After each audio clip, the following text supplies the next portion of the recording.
All right, guys, welcome to the Gap Podcast, where we talk about careers, education, lifestyle, and a journey through it all. I'm here with my one and only good friend, Stephanie Chong. How you doing, Steph? Hi, good. I'm doing well. Thanks for having me on. Not a problem, not a problem. Where you at right now? Where are you located? I am in Atlanta, Georgia, at my apartment. I've been living here for a year and a half. Yeah, that's cool. I know you fly everywhere, so I never know where you're at. Never know if you're in your hometown in Atlanta or, you're somewhere across the world or, you're always flying somewhere. So, all right, a little bit of background. Just like to get your feel of the world, how you grew up, how it helped, through high school into college, if you went to college, and then after college into your career. So yeah, let's get right into it. When you were in high school, what was something that you liked and what you thought your life was going to be like? So I moved around a lot and it was all within the Maryland, Virginia area. So I went to 3 high schools and that was kind of difficult to acclimate to all these different environments and make new friends all the time. But yeah, that would be hard. I can't even imagine like having new friends like every year or a couple years. So I know. I think that's the reason why I'm very outgoing now, because I kind of had to be in order to not be like this depressed teenager, like locked up in my bedroom.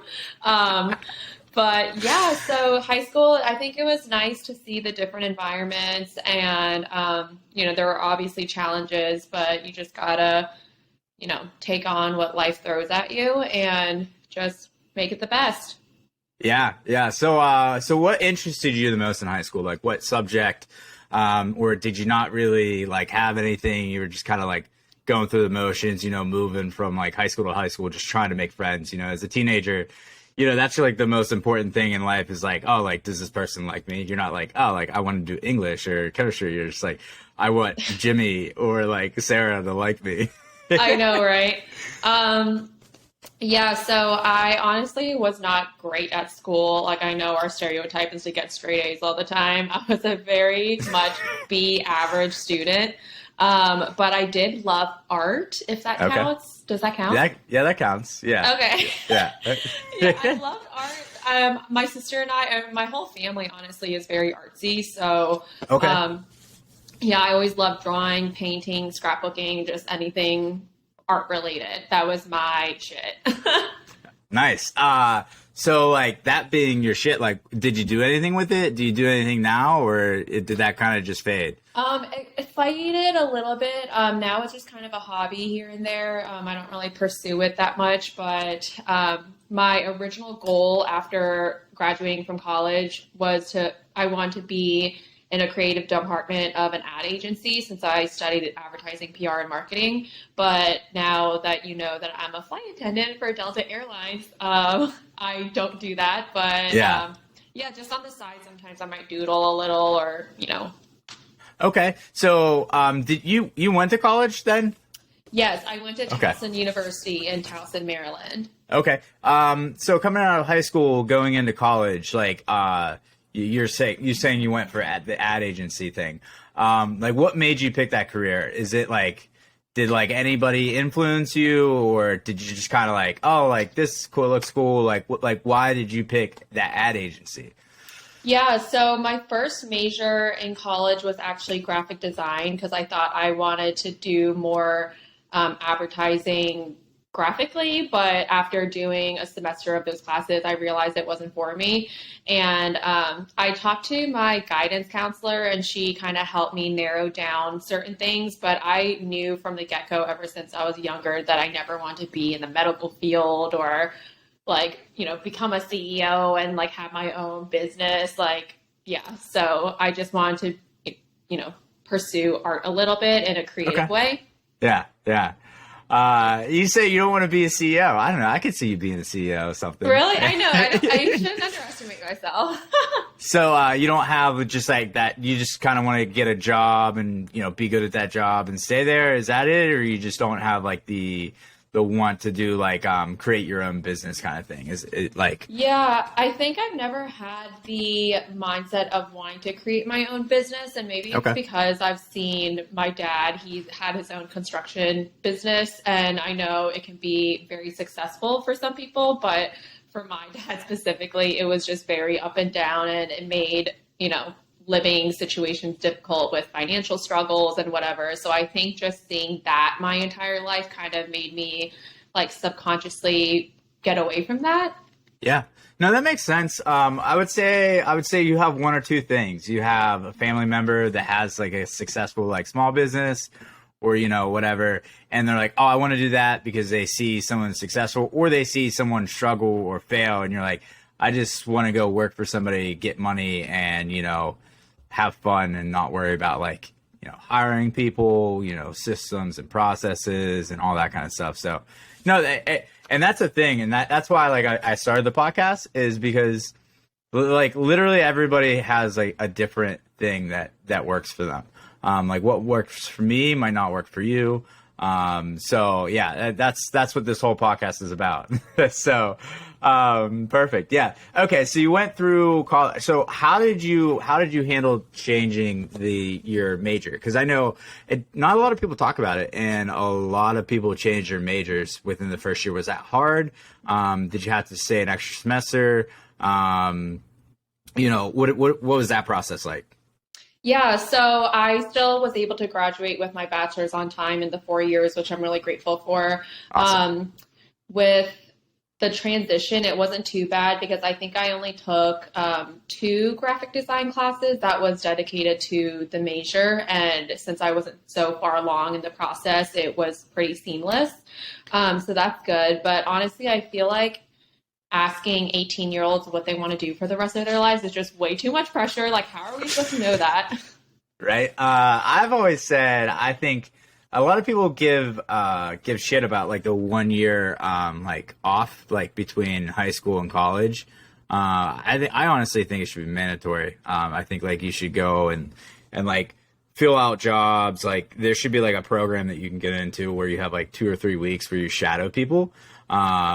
Like where it's just like a government stipend. Like, if you want to give free money away, that's something I would like 100% get behind, is like just offer like a stipend where people can live off of and go and explore like different opportunities, different careers, because the big thing is I knew I didn't want to be a doctor, because every doctor I talk to is like, it's just paperwork. Like it's all day long. That's all I do is paperwork. Or like pharmacy. Pharmacy is like a good one. Like pharmacists don't do pharmacy things. They're just like, yeah, it's just like filing for like paperwork and like going through like a bunch of like, people's like insurances and whatnot. So yeah, it's always interesting because you think like one job, you think it's like, oh, okay, I'm going to be doing all this work, but it's not even that. So, all right, cool. So you went through that, you switched your major. That's pretty daunting in and of itself, switching majors, especially when you're a kid, because you're like, like it's gonna be longer, and then when it doesn't go longer, you come out of that and you start looking for jobs. How did you land the job? Because you landed that straight out of college, right? The Delta job. So I actually had an office job, like a recruiting job, for 10 months out of college in 2016 when I graduated, and I did not like it at all. I learned a lot professionally and personally, but it just was not for me. So one of my best friends, Rachel Jaffe, if you're listening to this, shout out to you. She randomly texted me one day being like, Steph, you need to be a flight attendant. And I was like, this girl's crazy. Like, I didn't even respond to her because it's just not a typical job you think of, So she's not a flight attendant, but she has some friends that are flight attendants. So she was a little familiar with the job and everything. So I think a month after I saw her in person, and we were just talking about it in detail for so long. And after this hour-long conversation, I was like, oh my gosh, I need to be a flight attendant. So I applied for all these different airlines, and I knew that I wanted Delta. So Delta was one of the places I interviewed with, and I got it. And I've been here for 5.5 years, and I love it so much. That's awesome. What made you want to do Delta compared to the other airlines? Like, why Delta? Yeah, so I thought that the destinations they had were great. I knew I wanted to work for an international airline as Okay. opposed to a domestic airline, just so I can, go out of the country and not just stick in the States. Yeah. So Delta is one of the international ones. So it's Delta, United, American. I think those are the three big ones in the States. Okay. Yeah, so that narrowed that down. And I don't know if I should be throwing shade to American and the other places right now. Hey, we're not sponsored. I don't think they're gonna hear it, so you can throw as much shade as you want. I mean, I guess it was just little things like we have to go through a flight attendant training program, and Delta paid their trainees, whereas American did not. Okay. And I'm like, yeah, I would like to make some money during this time that I'm not working. Yeah. It's interesting you say that. I'm actually on a PT right now. We were actually texting about this before we hopped on. I tore my ACL about 4 or 5 months ago. And I'm going to PT, and the PT people there that are like shadowing, they're going to school. Not only are they going to school, but they're driving from school, and they don't get paid for any of the time. It's kind of crazy because you're like telling students that already don't have money, like, okay, drive an hour away to this place, work for free. And it's just it's wild. Volunteer work at that point. Yeah. I mean, I get it. You have to get like exposure, and you have to like get that work in, but I mean, at least throw like $10 an hour or something like that. All right. Well, let's back up a little bit. You said you did the recruiting. I'd like to get into that because I feel like a lot of people do recruiting, or have thought about recruiting. I mean, because it's kind of like consulting, right? A little bit? Yeah, I guess a little bit. So the company I work for was Insight Global, and it's pretty well known. It's IT staffing. Okay. So I staff people like a software developer at one of our clients or something, and learned a lot professionally and personally. And yeah, I think I just realized I do have that creative side of me, just since I like being artsy and doing all that. So it just wasn't really for me.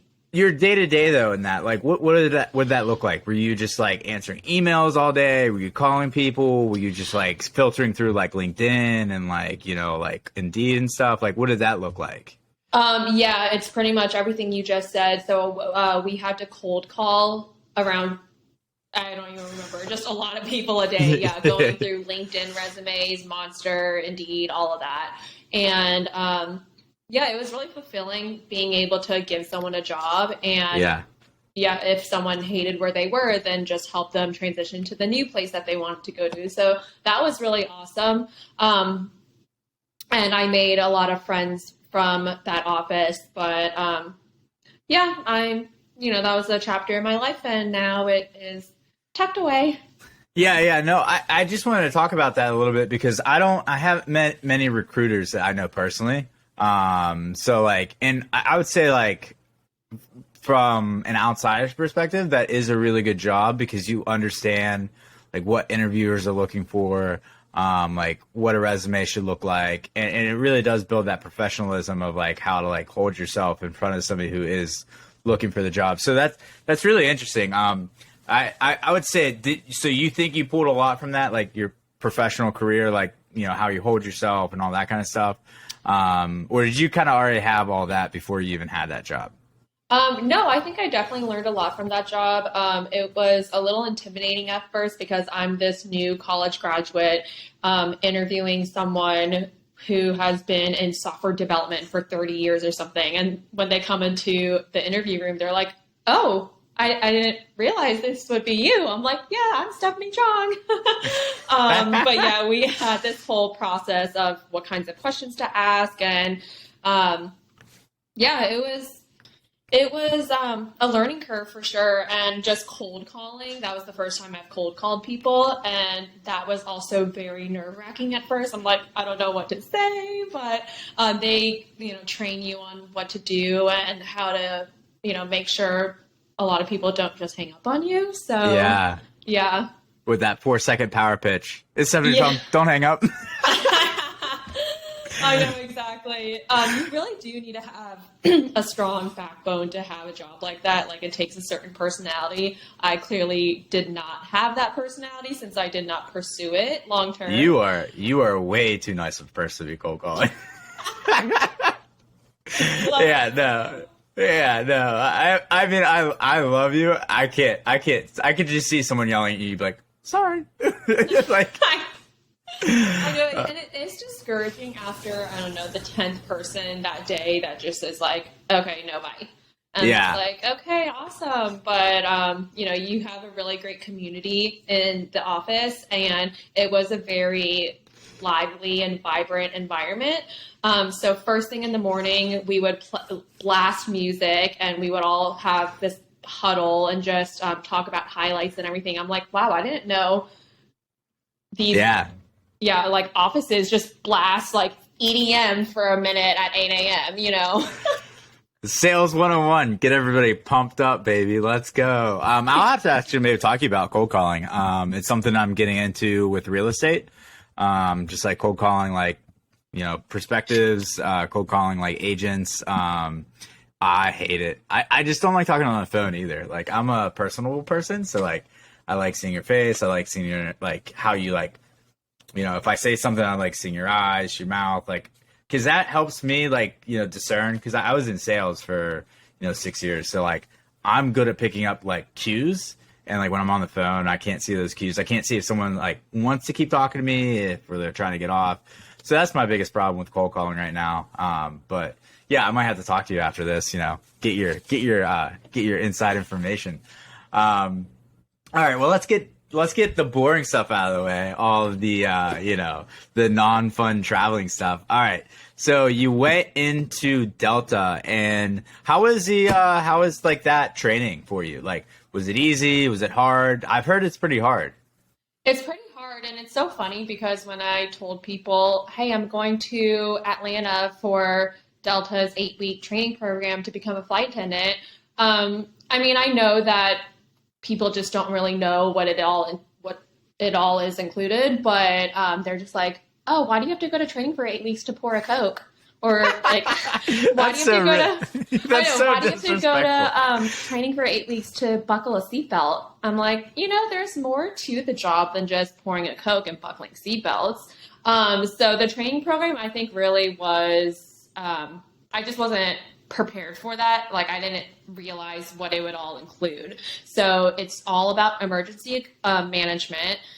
We need to learn how to do emergency evacuations on land and in water in case any of our 10 plus fleets go down because of a hydraulic leak or whatever the case is.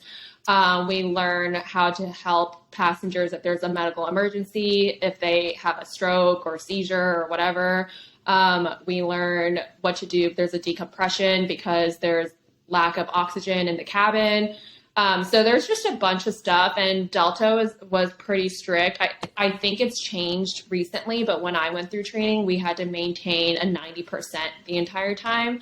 And if you don't maintain that, then you get kicked out. So how'd the B student deal with that? Oh, you didn't remember? Oh, you didn't forget. Yeah. So, she had to step it up a little bit. Get that A. Yeah, so I was able to study a lot with some friends, and that was helpful, and just having flashcards and everything. But so our final exam was the day before graduation, which, was at the end of the 8-week program. And I remember this one lady, she got an 88, and it's a cumulative test. Yeah. Of everything from week 1 to 8. And she got sent home the day before graduation. So that was pretty rough. Man, they're really putting the screws to you. They're like the day after, like, you graduate or you go home. Exactly. Okay, so like you could go. So realistically, I'm correct when I say this. You don't need a 4-year degree, right? You can just go straight from college to being a flight attendant, right? That's correct. So the mandatory requirement is a high school diploma, but it's recommended and just preferred if you do have a bachelor's degree. Okay.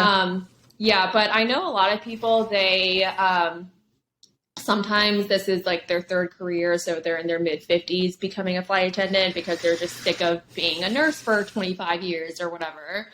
And then I do meet some people that were young like me in my early 20s, just joining this and making this a career. Yeah, yeah. You're gonna try to recruit Christina, once she gets like burnt out from doing all that travel nursing. Hey, I know, come to maybe. the dark side. uh, yeah, no, that's really interesting. So like that's like another thing I'm like trying to touch on is there's a lot of certifications out there that you just aren't really like exposed to. I'm actually going to get my real estate license right now. To just kind of help me in like the real estate journey as the investor side.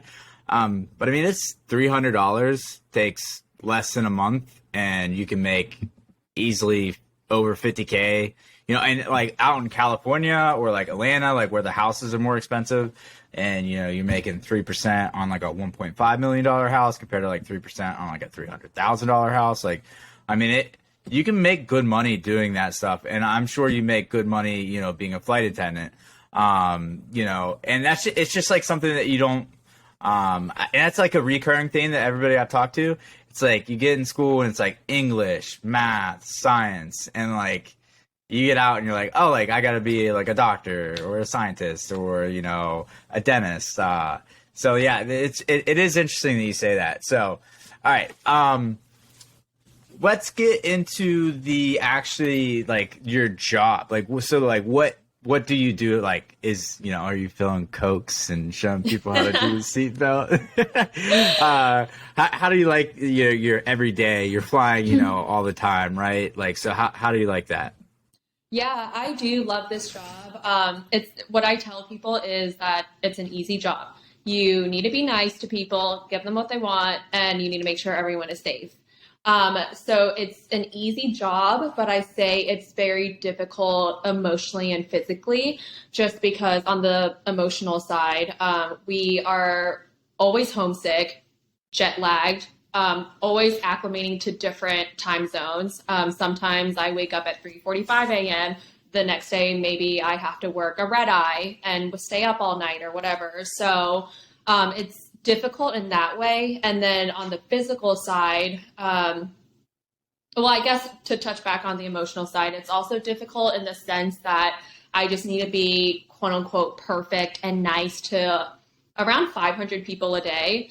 Yeah. And it just gets very exhausting. And at the end of a 13-hour shift, I just feel like all the energy has been sucked out of me.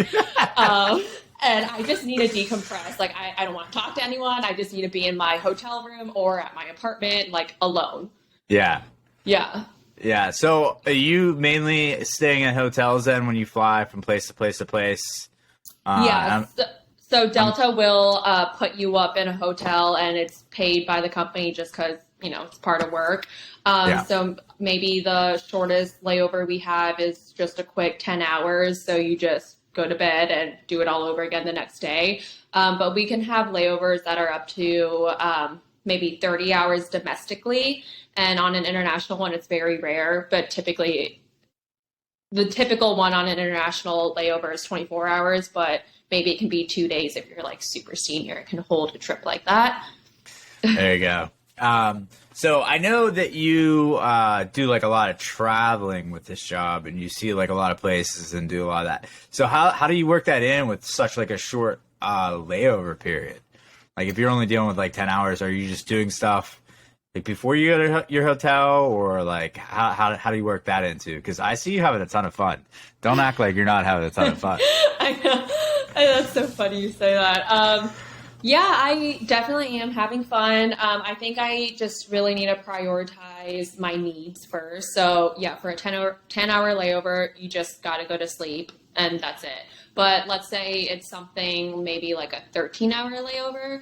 If I have enough time, I might go to the gym at the hotel gym, and get my sleep in, and that's pretty much it. But if there's a longer layover between maybe 18 to 24 hours, then I'm going to hit the gym. I'm going to explore the city and get a bite to eat at one of the greatest restaurants in town or whatever. So you just kind of have to see what works best with you.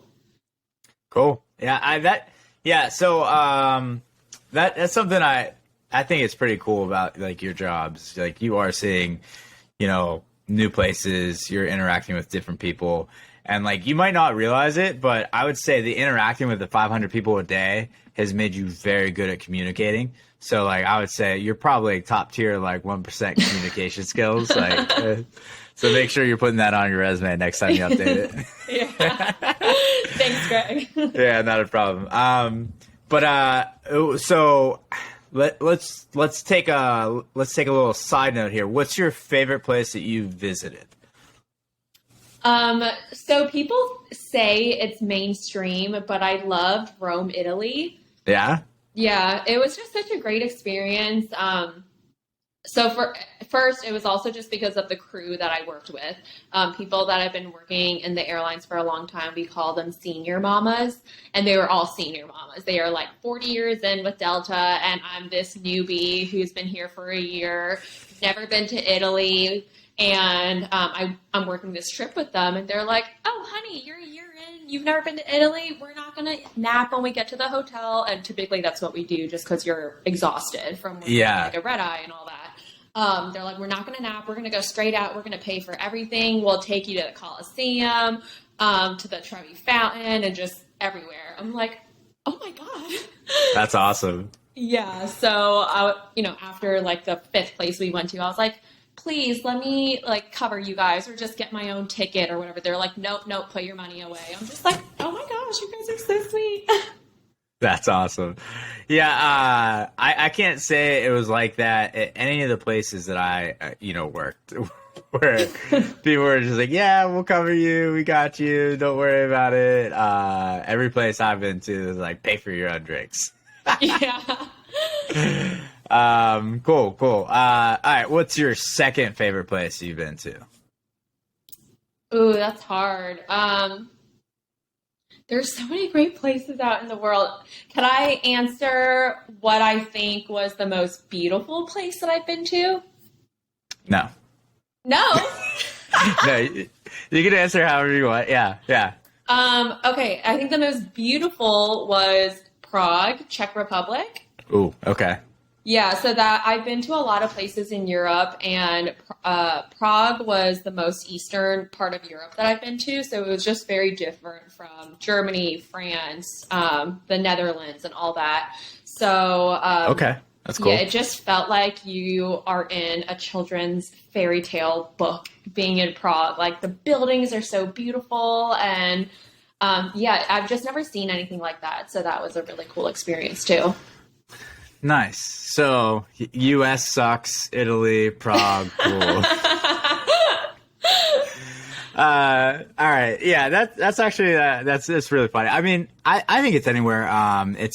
So we ski at Seven Springs, which FYI, you need to come skiing with us this year. Just throwing it out there. We have the epic passes, so we'll be hitting up slopes left and right.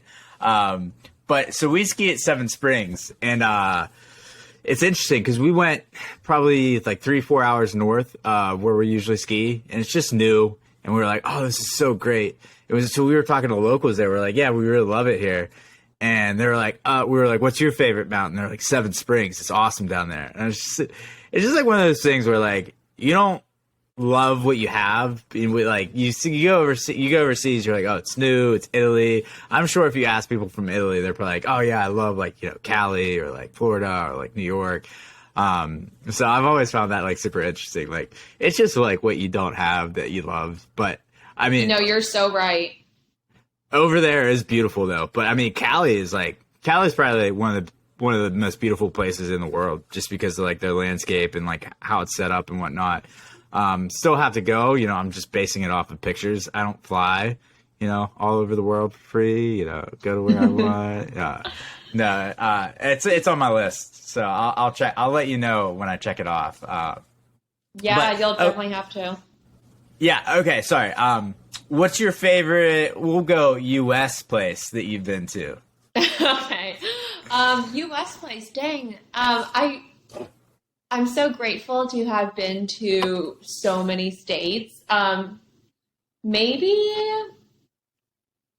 Pittsburgh, PA? Yeah, Pittsburgh. You're like, I'm um, never going back there. maybe, okay, I loved Sarasota, Florida. It was a Okay. great layover. At the hotel that we stay at, they provide free bikes. So I rented a bike and I Ooh. biked down like 15 minutes, went to the beach, had a great time. But I love different environments. I was just in Alaska a couple weeks ago, and that was beautiful. I felt like I was like in another universe, even though it's still part of the States. But I was like, wow, look at these mountains, and I saw glaciers, and yeah, it was awesome. It's like a cheating part of the States. It's not really the U.S. You know, you got to go through Canada to get to it. So it's like, yeah, it's the same thing with Hawaii. It's like, yeah, Hawaii is the U.S., but it's not. Like, Yeah. it's a completely different place. Yeah, I've actually heard the best, one of the, like, the most beautiful things ever is to do a, oh wow, I'm blanking right now. Like a Glacier boat, tour? yeah, like a glacier tour, like on a boat, Yes. like yeah, instead of like the Bahamas, you do like the you do like Alaska, and a lot of people say it's like probably one of the most beautiful things ever. Yeah. That's funny you say that. In the hotel that we stayed at, there were like 30 senior people. So they were all maybe like 50 or 60 plus, and they were there for an Alaskan cruise, and it looked Yeah, amazing. yeah, Chris, that Yeah. was a word. I don't know why I couldn't think of that. Oh, it's okay. I do that all the time. I'm like, I can't think of the word. All right, we'll forget it. There's no worries. All right, so you know, you're doing everything that you love. You know, I'm trying to get into like, you know, how it affects your like social life. You kind of touched on it a little bit. But why don't we go a little bit more in depth on that? Because I think on this one it's pretty important because like realistically, like the people you talk to are the people you're flying with, right? So like what's your social dynamics like and how much did that change like going from like college to like, you know, your other job to like this job? Like Yeah, so I feel like with most normal jobs, you see your same coworkers on a daily basis. But with flight attendants, it's very different. So every time I go to work, whether it's a 1 day trip, a 2 day trip, or a 3 day trip, whatever, I never see the same faces. So we fly with different crew members on every single trip. So there's no consistency with this job.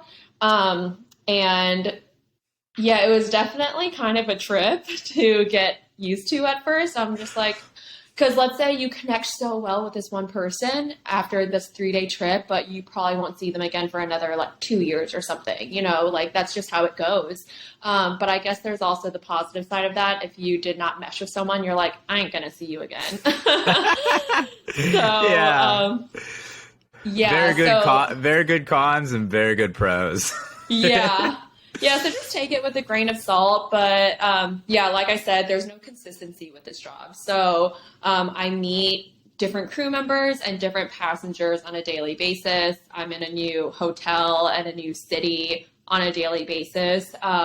So back to what I was saying about how it affects you emotionally, it can definitely take a toll on you. And it's interesting. I mean, I know social media is just a highlight reel, and you can say this about any person, but with Yeah. flight attendants specifically, like, yeah, someone can be like, wow, this person who's a flight attendant or a pilot, they're in a new city and country every weekend. But deep down, that person can be struggling Yeah. emotionally just because they're constantly gone from their loved ones. You have to get used to working on every single holiday, every single weekend until you gain some seniority. Just because if you think about it, holidays and weekends are the busy times to travel. Yeah.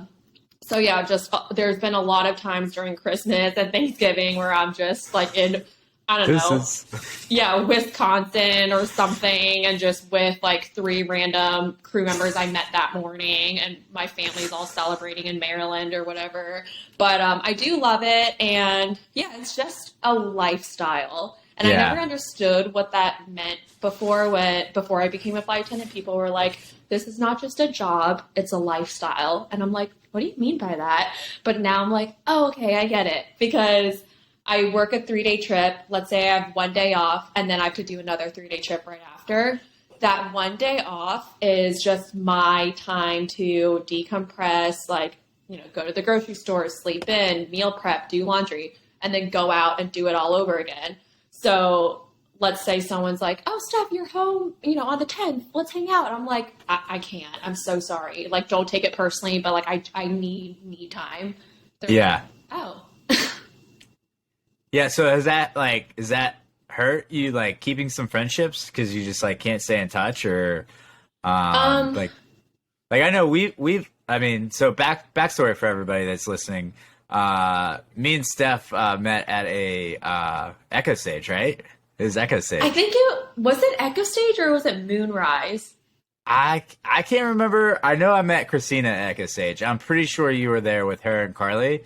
And you guys like all thought it was like some super weird person because I like was talking to you guys.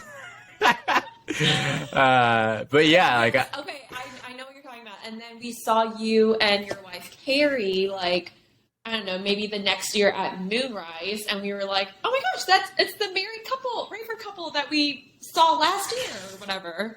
Yeah. I would say I kept in contact with Christina the most, but yeah, I mean, that's like the great thing about social media. I mean, we've seen each other like maybe like once in the past 2-3 years.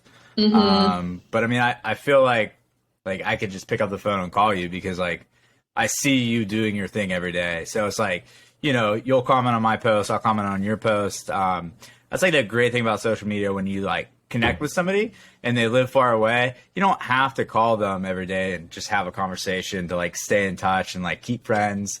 That's like one of the great things. So like I'm assuming like anybody you connect with, you're like, oh, add me on Instagram, and you just like stay connected through there.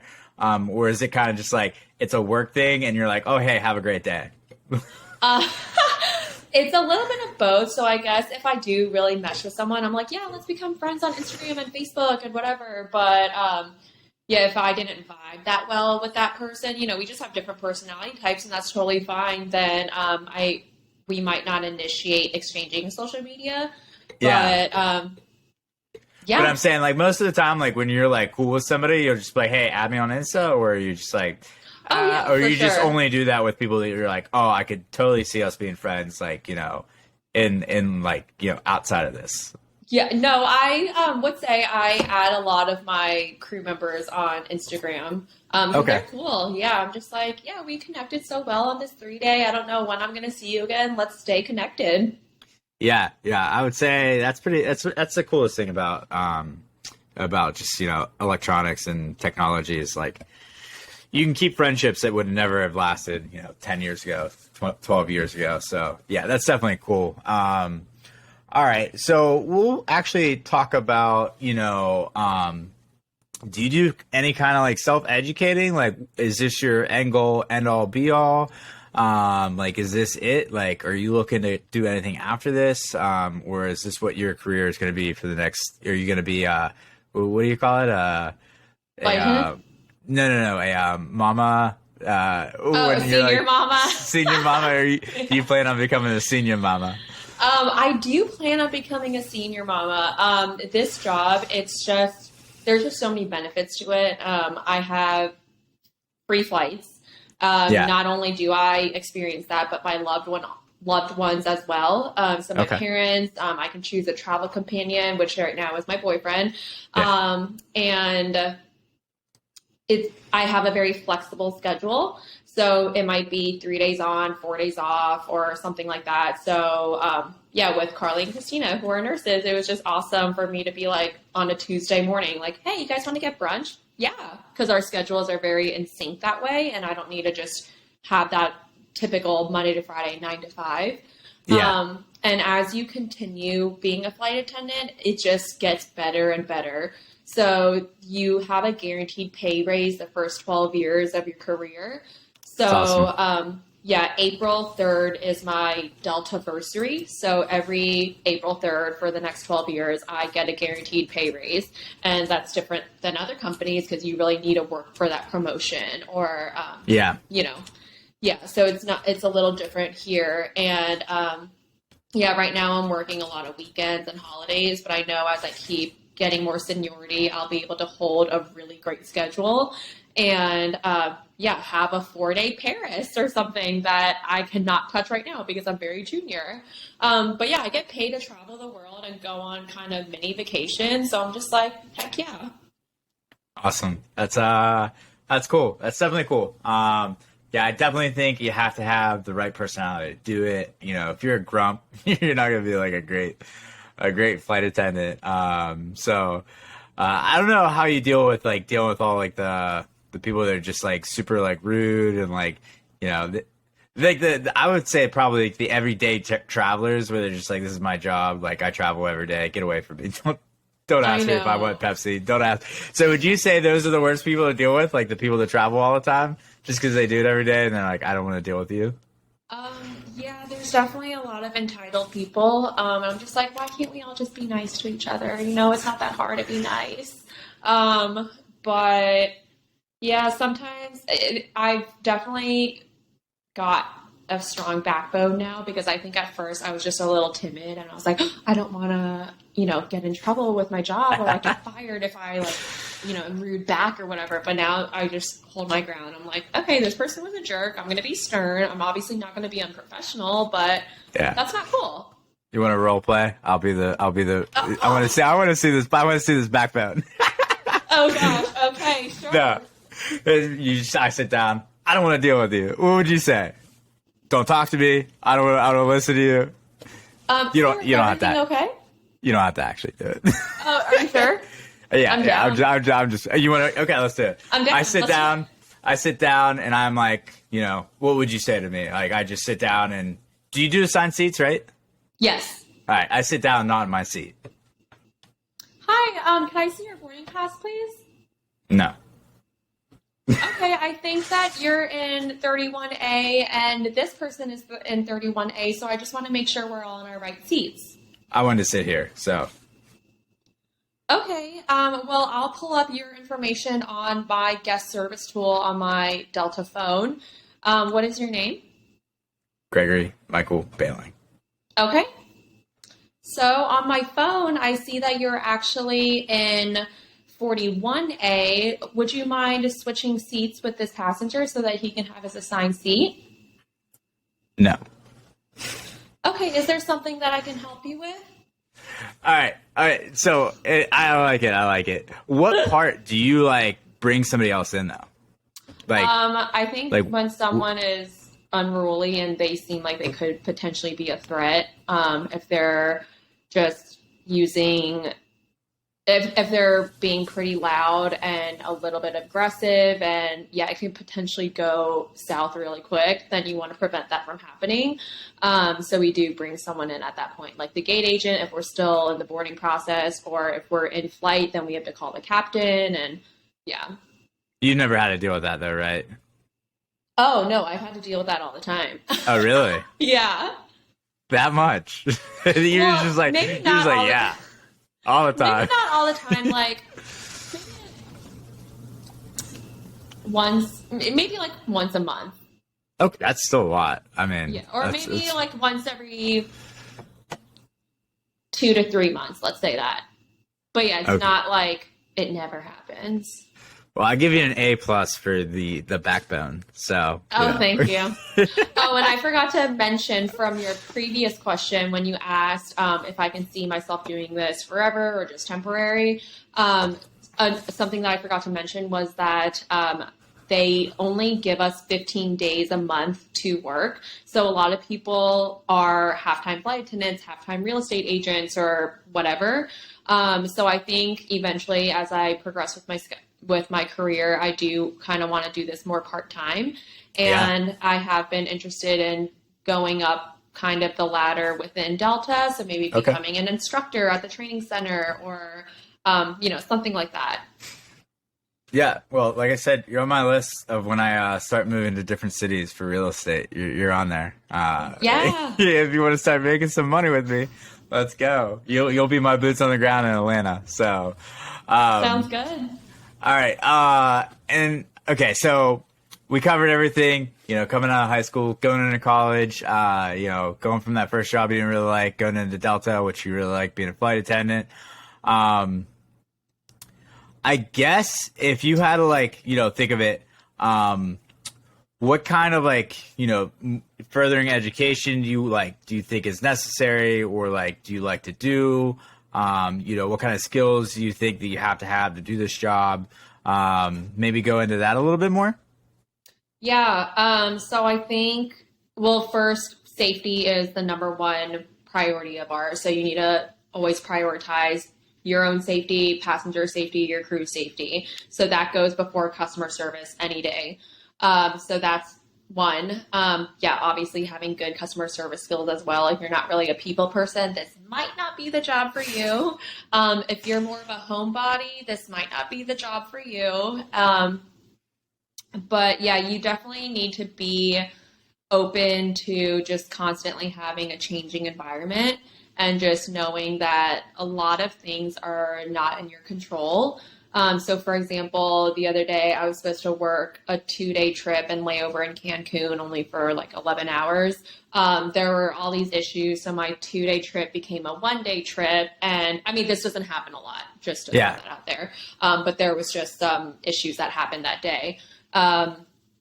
Yeah, there can be like a mechanical delay, you're just not in control. It can just be the plane, there was a fault with it or whatever. So just knowing and just being flexible and open to the changing environment. And yeah, just knowing that you will be away a lot of the time. So if you can get used to that kind of lifestyle, then go for it. Awesome. Well, I think we learned a lot about, being a flight attendant and, living, a good life. If